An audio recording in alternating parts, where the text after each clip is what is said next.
Hello everyone, this is Joe again from the New Customer Workshop, and today we're going to talk about how relying on your customers will cost you thousands in lost income each year.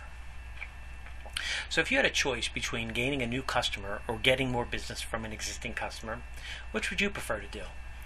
So logically, you've already done the work to gain a customer, so it makes sense to try and figure out how to get more business from them.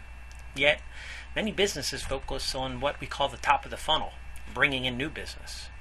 Now don't get me wrong, you want to continue to develop strategies around bringing in new customers. However, you don't want to do so at the expense of your existing customers. If you don't think about your existing customers, you could be costing your business thousands of dollars each year. So let's explain this a little further with a simple example. So I generally like to get my hair cut every 4 weeks. However, I never know my schedule that far in advance, so I don't make an appointment. And despite my best intentions, invariably I get my hair cut every 6 to 8 weeks, even though I'd prefer to go sooner. So let's look at some simple math how this affects a business's bottom line. So if I come in every 4 weeks, that comes out to 13 times per year. And if I spend on average $20 per visit, the salon will make $260 per year on me. And if I come in every 6 to 8 weeks, then I'm only coming in 7 times per year. Again, if I spend $20 per visit, the salon is only making $140 per year on me.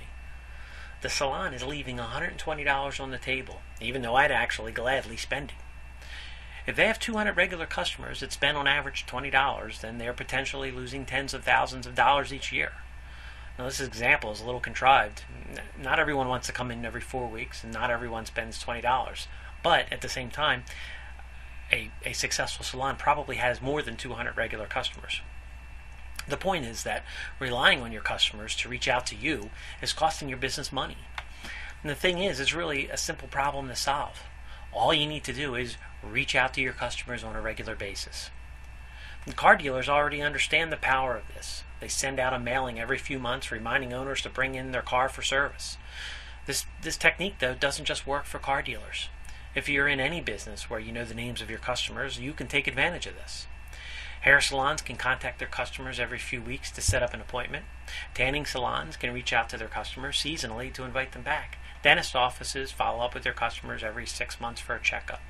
And it doesn't even have to be a salon type business. I mean, a restaurant, when they get a new menu item, they could send out a flyer to their customers, or some way of reaching out to their customers. So how do you do this effectively? Well, you keep track of how often each time your customer comes in, and you mark it on a calendar. If you haven't done this in a while, if you haven't seen them in a while, you reach out to them and you ask them to schedule an appointment. This doesn't have to take very long. In fact, this would be a great use of your email marketing list.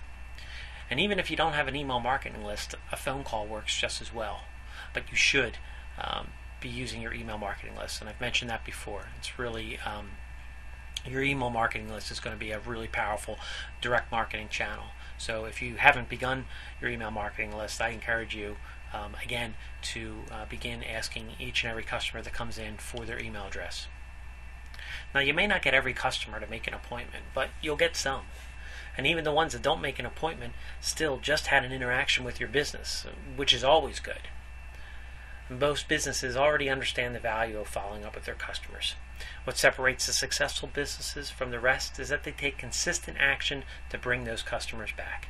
So put some money back into your pocket and follow up with your customers. So that's it for today's tip. I'm Joe. This is the New Customer Workshop. You can find us at newcustomerworkshop.com, and we'd love to hear from you. And feel free to contact us and give us some examples of how you're contacting your customers.